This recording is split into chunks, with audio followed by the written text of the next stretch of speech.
Hello guys, welcome back to another video. അപ്പോൾ ഇന്നത്തെ വീഡിയോയിൽ ഞാൻ എടുത്ത ട്രേഡ് ഒന്ന് എക്സ്പ്ലെയിൻ ചെയ്ത് തരാം. ഇന്ന് തുടക്കത്തിലെ തന്നെ ആദ്യമേ രാവിലെ ട്രേഡ് എടുക്കാമെന്ന് എഴുതിയിട്ട് ആദ്യത്തെ ഒരു 3 മിനിറ്റ് കഴിഞ്ഞ ഉടനെ ഞാൻ ഒരു ട്രേഡിംഗ് സെറ്റപ്പ് കണ്ടപ്പോൾ ഒരു എൻട്രി ഞാൻ എടുത്തിട്ടുണ്ടായിരുന്നു. കൺഫർമേഷൻ ഞാൻ വെയിറ്റ് ചെയ്തിരുന്നിട്ടുണ്ടായിരുന്നില്ല. കാരണം ഞാൻ വിചാരിച്ച ഒരു ഗ്യാപ്പ് ഫില്ലിങ് നടക്കാൻ ഒരു പ്രോബബിലിറ്റി ഉണ്ടാവും എന്ന് വിചാരിച്ചു. കാരണം ഒരു ഗ്യാപ്പ് അപ്പായിട്ട് ഓപ്പൺ ചെയ്തു.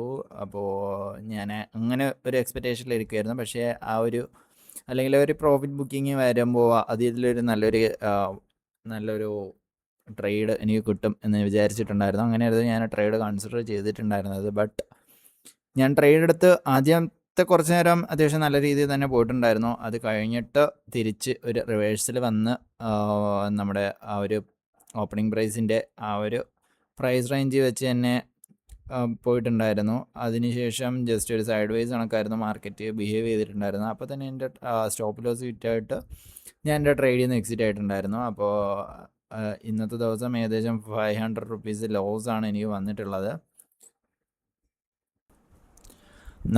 നമ്മൾ ഇത് നമ്മുടെ ട്രാക്ക് ചെയ്ത് നോക്കുകയാണെങ്കിൽ ഏകദേശം 429 റുപ്പീസ് വരെ പ്രോഫിറ്റ് പോയിട്ടുണ്ടായിരുന്നു. അതിനുശേഷമാണ് ജസ്റ്റ് ഡൗൺ വന്നത്. ഞാൻ ഈ ഒരു സമയത്ത് വേണമെങ്കിൽ എനിക്ക് എക്സിറ്റ് ആവാമായിരുന്നു. ബട്ട് ഞാൻ എൻ്റെ ടാർഗറ്റ് അച്ചീവ് ആവാൻ വരെ ഹോൾഡ് ചെയ്തിരുന്നു. കുഴപ്പമില്ല, എന്തായാലും ലോസ് ഞാൻ അക്സെപ്റ്റ് ചെയ്തിട്ടുണ്ട്. ഈ മാസം അത്യാവശ്യം നല്ലൊരു മാസമായിട്ട് ഞാൻ കൺസിഡർ ചെയ്യുന്നില്ല ട്രേഡിംഗ് വൈസിൽ. അപ്പോൾ എന്തായാലും പുതിയൊരു വീഡിയോ ആയിട്ട് നാളെ വരുന്നതാണ്. Thank you.